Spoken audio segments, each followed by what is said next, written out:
Assalamualaikum warahmatullahi taala wabarakatuh. Ketemu lagi dengan saya Theododia Genjanda. Jadi hari ini saya alhamdulillah dapat kesempatan ya bertemu dengan rekan-rekan kita. Ada 2 orang ya. Yang mana rekan kita ini pekerja migran yang belum lama nyampe di Jepang. Namun mengalami nasib yang tidak beruntung gitu.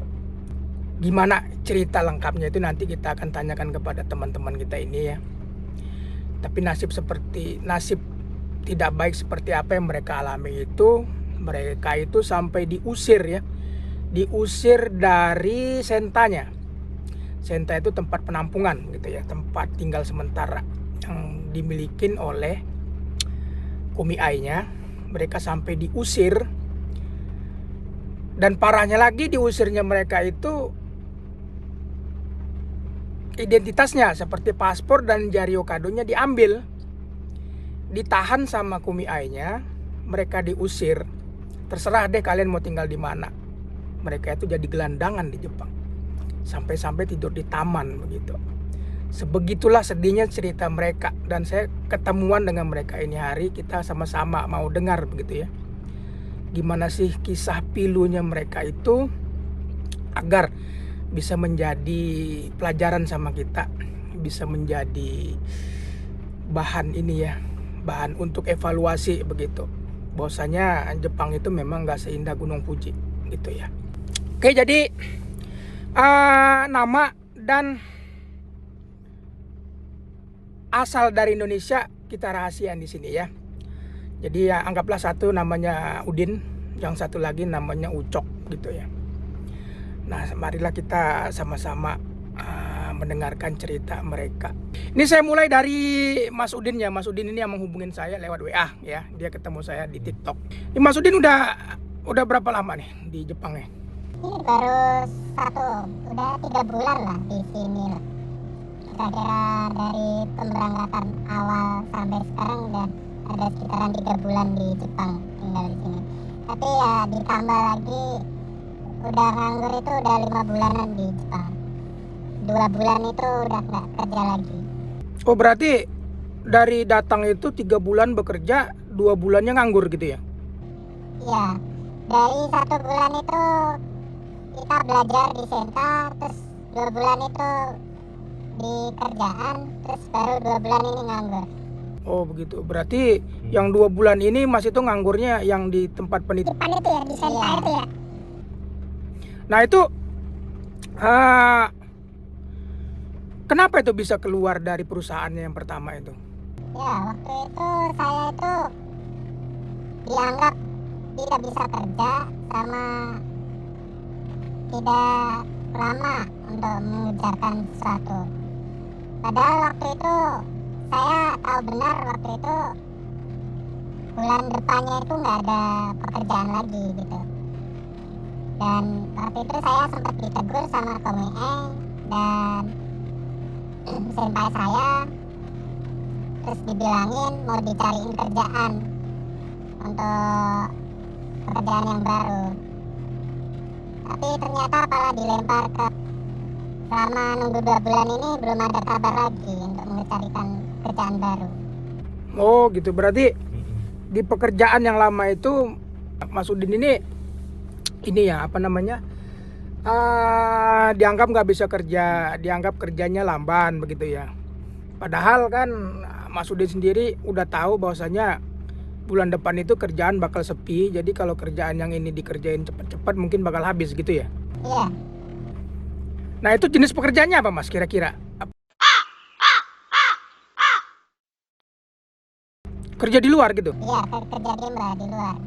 Oh itu apa berarti hujan-hujanan, panas-panasan? Iya, hujan-hujanan, panas-panasan.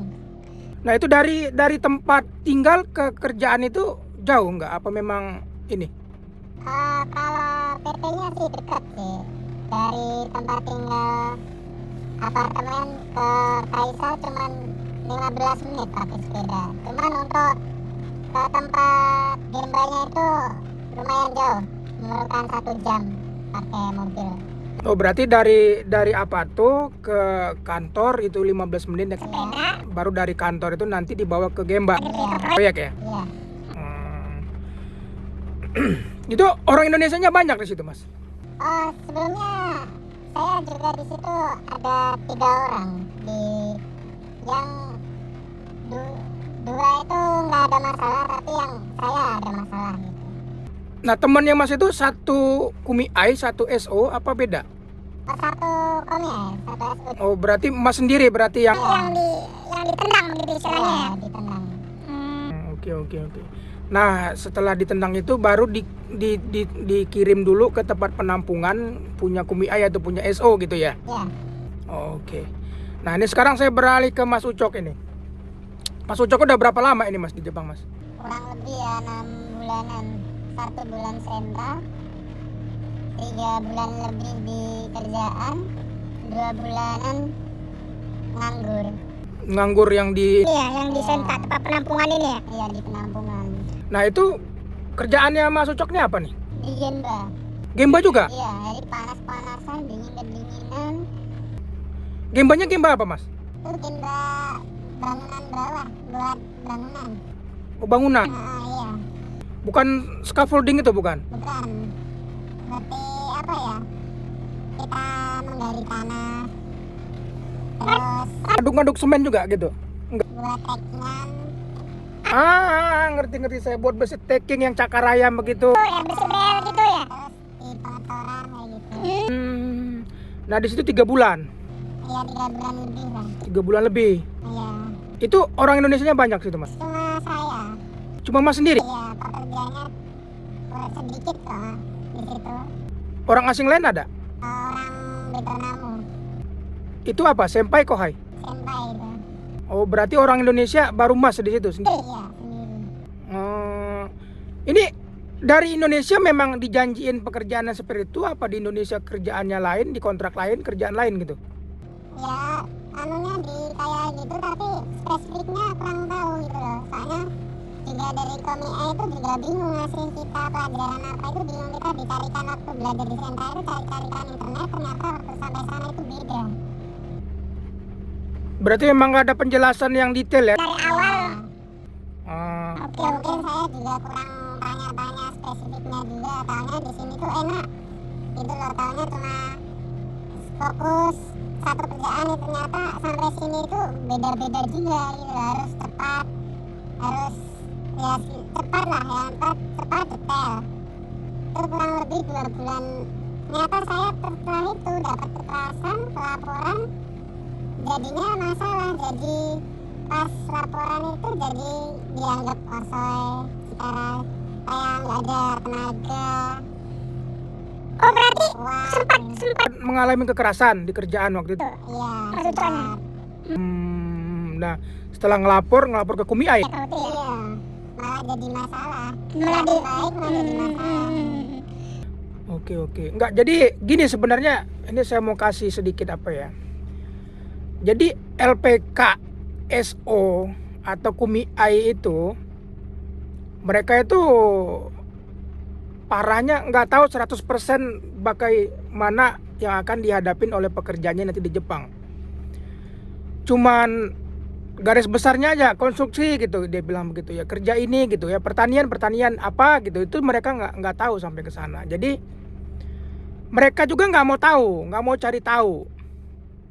Ini saya ambil contohnya pertanian. Kalau pertanian itu dia bilang jobnya apa, pertanian apa di sini kita nggak tahu. Ada yang mungkin pertaniannya bunga, ada yang pertaniannya sayur, ada yang pertaniannya itu disuruh bikin rumah greenhouse-nya itu. Nah, itu kan bukan pertanian lagi, itu kan konstruksi dan masuknya. Iya. Iya kan? Iya. Secara sehat kita pikir itu bukan pertanian lagi, walaupun yang dibangun itu greenhouse, rumah untuk cocok tanam gitu. Tapi kan masuknya konstruksi kan. Makanya banyak yang kaget begitu. Nah, mungkin Mas Ucok sama Mas Udin ini juga mengalami hal seperti itu. Penjelasan dari LPK di sana itu nggak lengkap, nggak detail. Kerjanya bakal seperti apa di sana.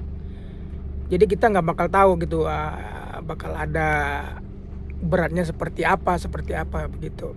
Ya. Nah, kita lanjut lagi nih Mas Ucok. Jadi 3 bulan lebih kerja itu Mas itu dikeluarkan lah dari kerjaan gitu ya. Ya sebenarnya belum dikasih kesempatan 1 bulan, tapi belum sampai 1 bulan itu kita itu udah dijanjiin gitu loh, dijanjiin pekerjaan baru Dijanjiin sama sama apa Komie sama SO juga. Nah, sembari menunggu pekerjaan baru itu Mas itu dititipkan di tempat penampungan. Iya, di tempat penampungan kita nganggur 2 bulanan. Di tempat penampungan itu. Iya. Berarti ya namanya nganggur di tempat penampungan itu di Senta itu ya biaya hidup harus ditanggung sendiri begitu ya. Iya. Nah, terus ini kita masuk ke bagian cerita di tempat penampungan di mana Mas ini mendapat sesuatu hal yang gak enak. Ya, Mas Ucok dan Mas Udin ini dituduh berbuat suatu kejahatan yang dimana itu nggak bisa dibuktikan. Tapi Mas Udin dan Mas Ucok ini dipaksakan untuk menerima tuduhan tersebut, gitu ya? Iya. Nah, seharusnya kan itu nggak boleh terjadi gitu, harus ada bukti gitu kalau nuduh ya. Iya. Dan kalau semisalnya pun memang ada bukti dan itu memang kejahatan, kan Mas Udin dan Mas Ucok kan nggak keberatan kalau Itu dilaporkan gitu ya. Ya laporin aja kalau memang ada buktinya gitu ya. Iya benar. tapi ini nggak ada bukti dituduh. Iya. Nah, akibat itu Mas Udin dan Mas Ucok ini diusir dari tempat penampungan. Iya. Paspor dari kadonya dibawa. Katanya kurang lebih berapa hari dikembalikan, tapi kita minta itu nggak boleh lagi gitu loh. Malah itu ujung-ujungnya kita harus pulang dulu gitu loh ke negara gitu. Jadi sempat katanya ini tidur di taman. Iya, sempat tidur di taman karena pas diusir itu kurang lebih ya 4 hari sampai 5 harian lah. Tidur di taman? Iya, nggak enaknya kayak gitu. Waduh, itu kita juga takut soalnya nggak pegang apa identitas itu. Identitas gak dipegang, ditahan sama LPK-nya, sama Kumiai, sama SO-nya. Mau tinggal di mana nggak tahu, jadi gelandangan di taman itu memang bahaya banget gitu ya. Iya, benar bahaya. 4-5 hari gitu tidur di taman. Kurang lebihnya 4 sampai 5 harian kita tidur di taman itu. Itu barang-barang gimana tuh, barang-barang bawaan, pakaian apa sebelumnya? Tinggal di itu. Barang-barang itu kan sempat sebagian masih ada di tempat penitipan itu gitu. Jadi kita bawa barang cuma sedikit aja yang kita bisa bawa itu. Ya kayak tas ransel aja gitu sama tas kecil lah. Buat cuci muka dan ganti pakaian. Nah, waktu itu masih pegang uang gitu buat beli makan sama minum. Waktu itu sempet megang uang, cuman ya waktu itu dana kita udah menipis ya karena nggak kerja juga kan. Dan 2 bulan pengeluaran juga 2 bulan kebutuhan tiap hari. Nah, jadi ini Mas Udin sama Mas Ucok ini 4-5 hari itu gelandangan tidur di taman. Itu ketemu teman-teman yang mau menampung dan memberikan tempat tinggal sementara Mas Ucok sama Mas Udin ini gimana? Lewat ini kontak-kontakan gitu ya? Iya, untung itu kenal waktu kerja di lapangan-lapangan, kenal orang-orang jauh gitu lah. Jadi kenalnya di situ, bukan teman Iya. dari Senta gitu, bukan Iya. teman dari LPK gitu. Teman jauh gitu, malah dia baik gitu lah. Kayak kalau kesahnya di Jepang ini dia terima gitu, kasih saran-saran kayak gitu, yang terbaik gitu. Jadi harus hati-hati gitu. Soalnya kita kan juga baru di sini, nggak lama ya, jadi perlu bimbingan saran dari orang lain yang lebih paham di sini. Di kampung. Nah, itu udah berapa lama itu Mas itu diusir dari tempat penitipan? Udah lumayan itu. Ada lebih 2 mingguan. 2 mingguan sampai ini hari ya? Iya, Berarti baru semingguan tinggal di tempat teman ini numpang sementara gitu. kurang lebihnya. Oke, jadi ya memang ya nyesek ya gitu kalau orang Jawa bilang ya. Karena kita nggak mengharapkan hal seperti ini gitu. Kalau memang kita jahat, kita punya kejahatan bisa dibuktikan ya silahkan laporin gitu ya. Terus juga sementara kita diusir tapi identitas kita itu paspor dan Jaryo Kado ditahan, itu juga kejahatan gitu. Itu kan dokumen negara. Paspornya dokumen negara Indonesia, Jaryo Kadonya dokumen negara Jepang begitu. Jadi kalau dianggap jahat yang mana, ya lebih jahat lagi menahan identitas seseorang gitu. Di luar negeri sini ya, kita bukan di negara kita sendiri. Oke lah kalau begitu Mas Udin dan Mas Ucok ya. Jadi sebagaimana yang saya ceritakan tadi, saya juga udah berusaha ya mencarikan jalan terbaik untuk Mas Udin dan Mas Ucok. Ya harapan kita pertama paspor dan Jaryo Kadonya bisa didapat kembali dengan jalan yang damai gitu ya. Dengan jalan bukan jalan kekerasan, bukan jalan hukum gitu ya. Nah, oh ya, tapi saya mau tanya dulu nih. Mas Udin dan Mas Ucok ini nggak punya gantungan kan sama sekali di LPK, di SO gitu? Nggak ada. Lunas semua ya? Iya, lunas semua, nggak ada tanggungan beban apa-apa. Dan itu nilainya nggak sedikit dulu yang dibayar. Nggak sedikit, banyak. Tapi sampai di Jepang ini menemukan hal yang nggak ya sangat nggak enak gitu ya. Oke. Ya itu tadilah ya, insya Allah lah saya juga akan berusaha membantu gitu. Jadi mudah-mudahan, saya cuman minta doanya dari Mas Udin dan Mas Ucok berdua. Kita sama-sama berdoa ya supaya paspor dan Jaryo Kadonya bisa kita dapatkan dengan segera gitu ya. Jadi biar ya apapun nanti ke depannya, apakah KUMI-AI atau SO-nya akan tetap mempertahankan Mas Ucok dengan Mas Udin, itu urusan lain gitu ya. Kalau memang mau dipertahankan ya tolong dicariin kerjaan gitu ya. Dipertahankan tapi diusir keluar, dibiarin terserah deh mau tinggal di mana, mau mati, mau apa, itu kan bukan tanggung jawab namanya kan. Kalau emang mau usir sekalian gitu kan. Serahin aja paspor sama Jaryo Kadonya, ini terserah urusan kalian mau kemana, mau kabur kemana, itu urusan kalian. Itu mah lebih bagus gitu kan, daripada diusir tapi identitasnya ditahan gitu. Itu seolah-olah mengusir tapi buntutnya masih dipegang gitu. Itu saja ya, mudah-mudahan ya cepat selesai lah, karena kalau ini makin berkepanjangan kan makin ribet lagi kan. Tempat di mana Mas Udin dan Mas Ucok tinggal juga mungkin bukan aman bagi yang punya tempat begitu, malah bisa berbahaya begitu. Seandainya dia ketahuan menampung orang begitu, itu yang tidak kita inginkan gitu kan. Malah membahayakan teman gitu ya. Iya benar-benar. Soalnya di sini tuh yang nggak segampang yang dibicarakan gitu ya di Indonesia. Di sini tuh aturan tuh banyak, bukan seperti aturan Indonesia. Di sini lebih IBC lah, barangnya ketat ya.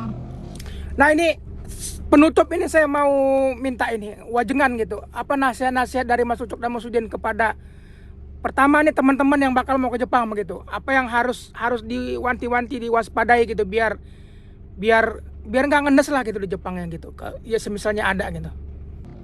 Ya kalau saran saya di Indonesia lebih baik, kalau saran saya ya, itu mending bahasa diperbaiki, terus jobnya itu ditanyain secara detailnya, itu kerjaan apa, terus bagaimana gajinya, itu sesuai enggak, ada lemburnya enggak, kayak gitu. Soalnya pensiun di sini kadang yang dibicarakan di Indonesia sampai di sini tuh kadang beda gitu.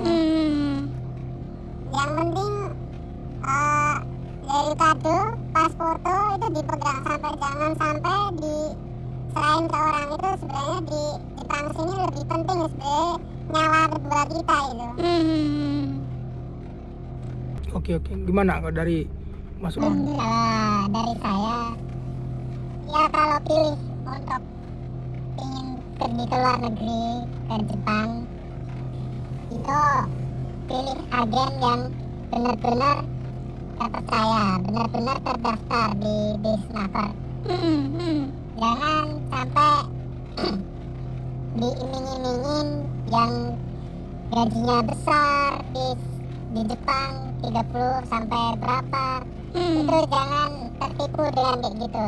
Di sini lebih ditanyakan lagi lah, dicari tahu dulu kebenarannya itu tentang agen-agen yang pengen dimasuki atau pengen diminati ke Jepang.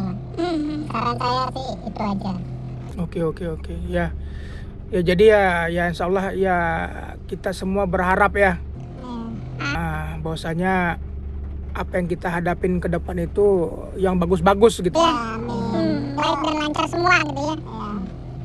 Karena nggak ada lah orang yang bakal kepingin ketemu dengan masalah itu. Iya, itu cuma kalau kesah kami lah di Jepang kebenarannya kayak gitu, nggak bisa ditutup-tutupin biar pada paham lah mereka. Oke nih, terima kasih nih Mas Udin, Mas Ucok atas waktunya ya. Terima kasih juga karena Sudah mau bertemu dengan saya. Ya mudah-mudahan ya kita bisa membuka lebar-lebar lah mata teman-teman dan rekan-rekan kita, baik yang akan mau berangkat ke Jepang dan yang sudah di Jepang, supaya lebih waspada gitu. Iya benar. Jangan termakan janji-janji begitu. diperiksa lagi begitu benar nggak kontraknya begini seperti itu ya. Oke. Nantilah kita berkabar-kabar lagi ya bagaimana Perkembangan selanjutnya. Saya juga akan tetap kontek-kontekan gitu ya. Ya mudah-mudahan bisa kita selesaikan urusan kita dengan cepatnya ya. Oke teman-teman ya, rekan-rekan sekalian, demikianlah perbincangan singkat kita ya dengan kedua rekan kita, Mas Udin dan Mas Ucok nih. Saya juga berharap ya teman-teman di sana bantu doa gitu ya, supaya permasalahan Mas Udin dan Mas Ucok ini bisa segera diselesaikan dengan jalan damai begitu ya. Dan semoga juga rekan-rekan yang di sana itu tidak mengalami hal yang seperti dialamin oleh Mas Udin dan Mas Ucok. Karena ini bukan Mas Udin dan Mas Ucok doang ini yang model-model ditahan paspor dan Jaryo Kadonya. Itu di luar sana banyak, tapi mereka itu nggak berani mengungkapkan, nggak berani cerita. Jadi kita yang di luar sini nggak tahu bahwasanya hal yang sejahat itu ada, begitu ya. Terima kasih karena sudah mau menonton video saya. Kalau bermanfaat video ini silahkan dibagikan. Sampai ketemu di video-video saya yang lainnya. Wassalamualaikum warahmatullahi wabarakatuh.